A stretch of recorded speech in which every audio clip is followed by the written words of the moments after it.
name's Lori Bombacco. I'm a registered dietitian. I'm also board certified as a specialist in oncology nutrition, and I'm here yet again for another monthly celebration of food.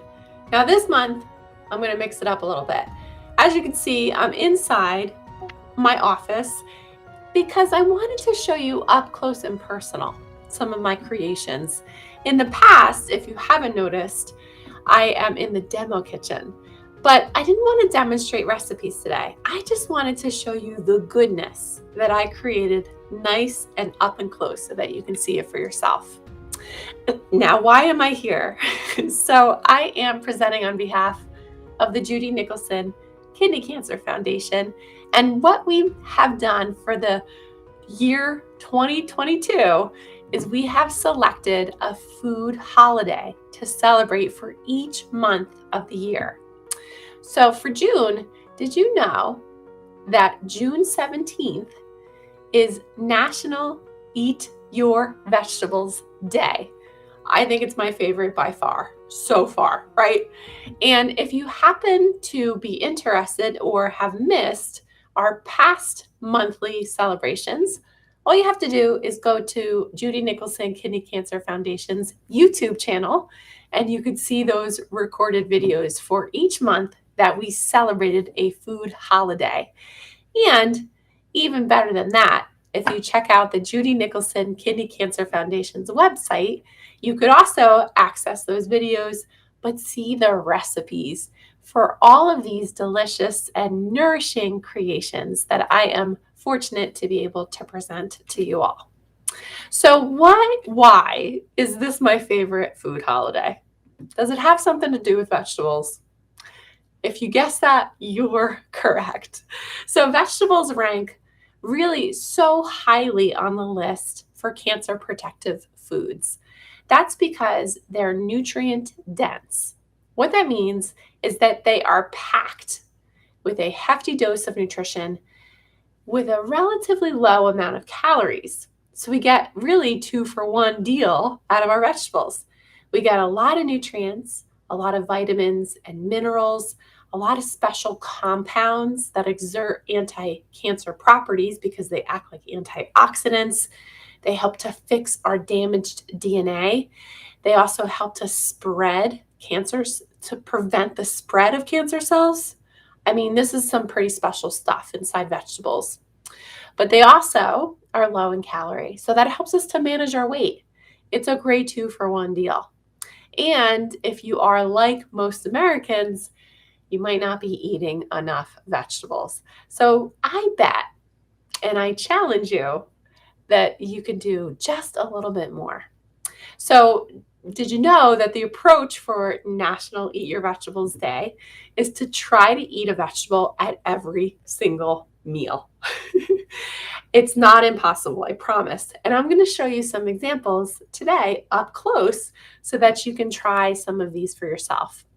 Now, I would share that, if you're not eating that many vegetables to begin with, don't try to go 0 to 60. I would say just try one new vegetable today or tomorrow to celebrate the holiday, and then build from there to see if you can incorporate more vegetables at each of your meals and snacks. The other great thing about vegetables that I wanted to share is that they're also very high in potassium. A good amount of them are. So potassium is very important for blood pressure regulation. And most Americans, again, are not eating recommended amounts of potassium. It's what we call a shortfall nutrient. So we could do better with our potassium. And I'm going to show you some examples of vegetables that are high in potassium. That's going to help keep the kidneys healthy. Good to know, right? We want to eat more of these as much as we can. So back to our national food holiday. Let's start with breakfast. I promise you, a vegetable at every meal. So for breakfast, I think that's probably the most challenging meal, right? How do we squeeze in vegetables at breakfast? How is that even possible? Well, I think one of the easiest ways to do that is to squeeze them into an egg dish. That's right. And you probably are familiar with some great, popular, delicious options like a vegetable omelet or a vegetable frittata. And that's the recipe that I want to share with you. Or you could take advantage of what I love to do for meal planning, and that's an egg vegetable muffin. That's right. I use my good old muffin tin. I put it in this super fun cupcake liner. Yay, yay for vegetables. And all I did is I pre-cooked some greens, but not just any greens. These are baby greens in here. So I have baby spinach, baby kale, and baby Swiss chard. Talk about cancer fighters. This is it all in one package. And then I just scrambled in some eggs, and then you could add your spices that you prefer or herbs. So I just did some salt and pepper and some garlic. And then I poured that mixture into my cupcake liner, and into the oven they went. And I baked them for about 15 to 20 minutes. These are delicious right out of the oven, or you can meal prep with these. So you can put these in the fridge or even in the freezer for 3 months. They can stay frozen, and you can take them out and have them cold, or just simply reheat them quickly for a breakfast on the go, or a nice little snack if you'd like.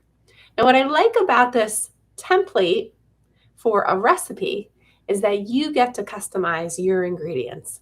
So if you wanted to add different vegetables into your egg vegetable muffins, you certainly could, right? You could use peppers or onions or mushrooms. If you wanted to add a little sprinkle of cheese, that would be great too. I used 1 whole egg and then 4 egg whites for my particular muffins today. But check out the recipe on the website, because you can see there's a lot of different ways to enjoy vegetables for breakfast. There you go. Okay, meal number 1 down. Let's move on. Instead of moving to lunch, let's move on to a snack. And my snack, I don't have here at the moment, so I have to run back to the demo kitchen to go grab it. But guess what I made for a snack? It incorporated vegetables. This recipe is super delicious and simple, and you're going to love making it. So I want to show you the before and after for my vegetable muffins. That's our snack choice. So they're not just any vegetable muffins. These are spinach and banana muffins. So what you do is you actually use your blender. I used the NutriBullet because that's what we have in the kitchen, and it's going to look like a smoothie. Okay, it might not be all that appealing to anyone who doesn't like a green smoothie, but that green is from the spinach.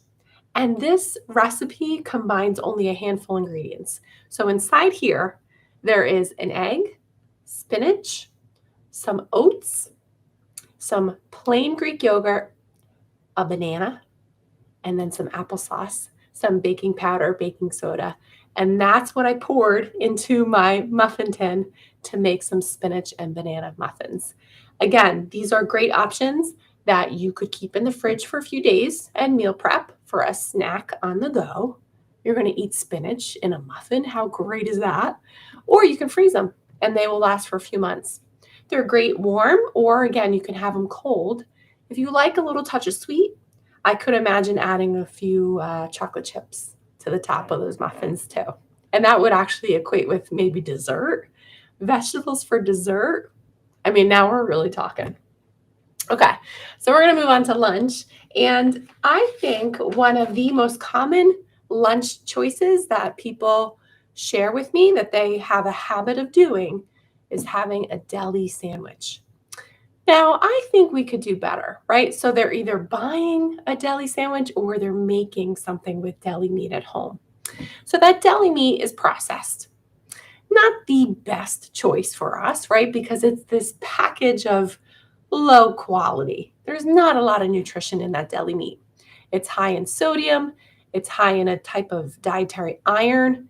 It's a type of also some compounds like nitrites, and then also a type of protein that fit into this package that seem to be a little problematic for inflammation. So if we can, it'd be great to reduce our intake of deli meat as much as possible.